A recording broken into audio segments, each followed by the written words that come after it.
बारामती लोकसभा मतदारसंघातून सुप्रिया सुळे आणि सुनेत्रा पवारांचा उमेदवारी अर्ज दाखल। बारामतीकरांच्या मनातील सुनबाई दिल्लीत जातील, शिंदे फडणवीसांचा शरद पवारांना टोला। उमेदवारी अर्ज भरण्यासाठी महागुरुवार। अमोल कोल्हे, रवींद्र धंगेकरांचा उमेदवारी अर्ज दाखल। प्रणिती शिंदे, तटकरे, संजय काका पाटील, शृंगारपुरे आज उमेदवारी अर्ज भरणार। रत्नागिरी सिंधुदुर्गातून भाजपकडून नारायण राणेंना उमेदवारी जाहीर। किरण सामंतांची माघार। तळ कोकणात नारायण राणे विरुद्ध विनायक राऊतांमध्ये सामना।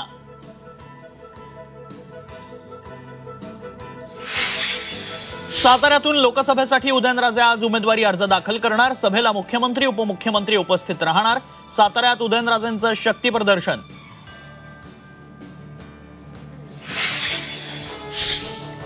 लोकसभा निवडणुकीच्या पहिल्या टप्प्यासाठी उद्या मतदान। प्रशासनाकडून तयारी पूर्ण। संवेदनशील मतदान केंद्रांवर कडक पोलीस बंदोबस्त। शिल्पा शेट्टी आणि राज कुंद्रांची 97 कोटींची मालमत्ता जप्त। मनी लॉन्ड्रिंग प्रकरणी ईडीची कारवाई।